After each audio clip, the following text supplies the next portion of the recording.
नमस्कार मंडळी, मी वरद विजय चव्हाण तुम्हा सगळ्यांचं स्वागत करत आहे. मंडळी, काल रिलीज झाला होता एक मराठी सिनेमा, ज्या सिनेमाचं नाव आहे पुन्हा शिवाजी राजे भोसले. आता एक्साइटमेंट खूप होती या सिनेमाची, चर्चा तर खूपच होती. महेश मांजरेकरांना सरांना दाखवायचं होतं की मराठी सिनेमा काय करू शकतो. बस झालं आता ते साऊथ पुराण, बस झालं बॉलिवूड पुराण. 400 कोटीचा टप्पा हा सिनेमा पार करेल असा विश्वास महेश मांजरेकर सरांना होता. एका इंटरव्ह्यूमध्ये त्यांनी हे सांगितलं सुद्धा होतं की जेव्हा आम्ही हा सिनेमा बनवत होतो तेव्हा या सिनेमाचं बजेट साधारणपणे 7 ते 8 कोटी रुपये होतं, पण सिनेमा बनेपर्यंत या सिनेमाचं बजेट 13 कोटींच्या आसपास गेलेलं आहे. आता मला वाटलं होतं की लोक या सिनेमाला भरपूर सपोर्ट करतील, ऍटलिस्ट प्रयत्न तरी करतील की बाबा जाऊन हा सिनेमा थिएटरमध्ये बघूया आणि मग जे काही वर्डिक्ट असेल त्या हिशोबाने या सिनेमाचं हिट होणं की फ्लॉप होणं ते ठरेल. पण काल जे बॉक्स ऑफिसवर जो परिणाम दिसतोय कालच्या ओव्हरऑल दिवसाचा, तो काही फारसा चांगला नाहीये. म्हणजे मी सकाळपासून याचे शोज बघत होतो, बऱ्यापैकी सगळे शोज रिकामे होते. भरपूर या शोजला या सिनेमाला शोज मिळून सुद्धा म्हणजे सकाळचा एक, दुपारचा एक, संध्याकाळचा एक, रात्रीचा असं असून सुद्धा लोकांनी काही फार उत्सुकता दाखवली नाही हा सिनेमा बघण्यासाठी. आणि कालचं जे बॉक्स ऑफिसचं फिगर आलेलं आहे तो काहीतरी ग्रॉस कलेक्शन 22 लाखांच्या आसपास आलेला आहे इतकाच, आणि नेट कलेक्शन आहे 19 लाख. आज जर शनिवारी तुम्ही सकाळी बघितलं असेल तर आज बुक माय शोवर ऍटलिस्ट ट्रेंडिंगमध्ये असं दिसतं तरी आहे की लास्ट 24 आवर्समध्ये या सिनेमाने कमवलेले आहे, या सिनेमाचं काहीतरी 6,000च्या आसपास तिकीटं बुक झालेली आहेत. ठीक आहे, काहीतरी पिकअप होत आहे, बट स्टील कठीण आहे ओव्हरऑल याचं भवितव्य असं वाटतंय. एनिवेज, येऊया सिनेमाकडे. मंडळी, गोष्ट आहे रखमाची. रखमा हिचं काम केलेलं आहे त्रिशा ठोसर यांनी, आणि ओव्हरऑल हा सिनेमा भाष्य करतो शेतकऱ्यांवर आणि ज्या प्रकारे शेतकऱ्यांना मॅन्युप्युलेट केलं जातं आपल्या राजकारण्यांकडनं, त्याच्यावर हा सिनेमा भाष्य करतो. अशाच वेळेला रखमा, तिचा भाऊ आणि तिचे आजोबा हे या फॅमिलीमध्ये उरतात.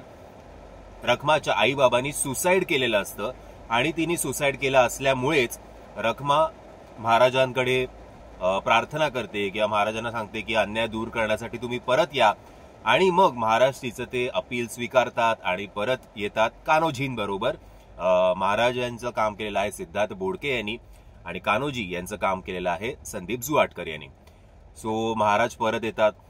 ओव्हरऑल सिच्युएशन बघून त्यांना यावेळेला वाटतं की मी फक्त, म्हणजे जसं पार्ट 1 मध्ये होतं की ते सचिनजींना विजिबल होते, तसं करून चालणार नाही. मला पुन्हा एकदा माणसाच्या रूपात खाली यावं लागेल आणि हा सगळा जो प्रकार चालला आहे तो बंद करावा लागेल.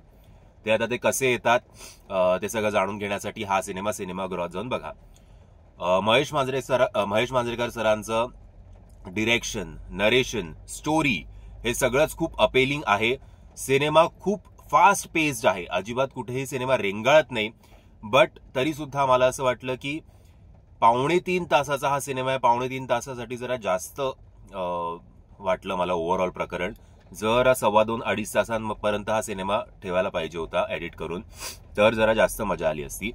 बट हे सगळं स्टोरी अपिलिंग आणि 2.5 तास बट हे सगळं मतलब स्टोरी अपिलिंग आहे, नरेशन चांगलं आहे, फास्ट पेस्ड आहे, बट 2.5-3 तास वर्थ नाही वाटत, हे अनफॉर्च्युनेटली बोलावं लागतं. सिद्धार्थ साळवी यांचे डायलॉग्स चांगले आहेत, डायलॉग्स नक्कीच तुम्हाला अपील करतात.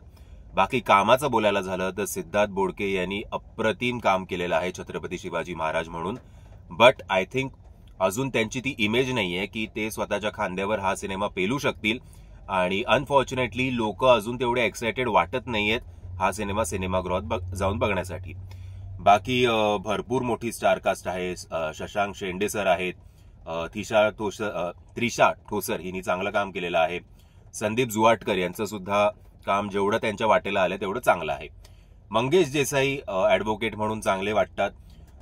स्पेशल मेन्शन करायचं झालं तर सिद्धार्थ जाधव सरांचं, त्यांचं काम आणि त्यांचा तो लुक नो डाऊट खूप अपिलिंग वाटतो आणि ते कॅप्चर करून टाकतात फ्रेम जेव्हा जेव्हा ते येतात तेव्हा.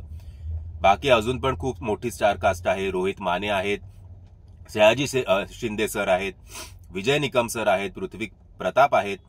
बाकी मेधा मांजरेकर जी, नित्यश्री, धनलक्ष्मी, पायल जाधव, नयन जाधव यांची कामं सुद्धा चांगली झालेली आहेत. अजून पण मी भरपूर मोठी स्टार कसे खूप काही काही नावं मिस करत असेल त्यासाठी माफी. ओव्हरऑल आय वुड से गाणी ओके वाटली, गाणी काही मला एवढी आवडली नाहीत. सिनेमॅटोग्राफी या सिनेमाची चकाचक झालेली आहे.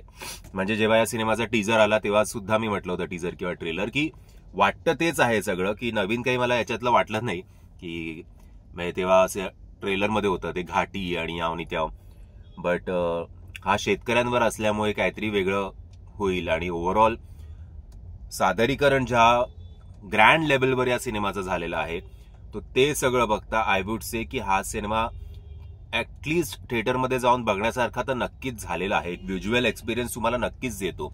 बीजीएम या सिनेमाचं चांगलं आहे, ऍक्शन सिक्वेन्स जे काय आहेत ते चांगले झालेले आहेत. बट महाराजांवर सध्या इतके सिनेमे आलेत की आय थिंक कुठेतरी लोक जरा कंटाळली आहेत ओव्हरऑल. परत आता तेच जाऊन काय बघायचं.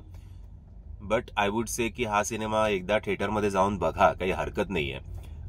बाकीच्या मराठी सिनेमांप्रमाणे हा मराठी सिनेमा नाहीये. खूप जरा जास्त बजेट आहे, चकाचक आहे, काहीतरी एक वेगळी फॅन्टसी आहे की महाराज परत खाली आलेत आणि यावेळेला माणसाच्या रूपात आलेत.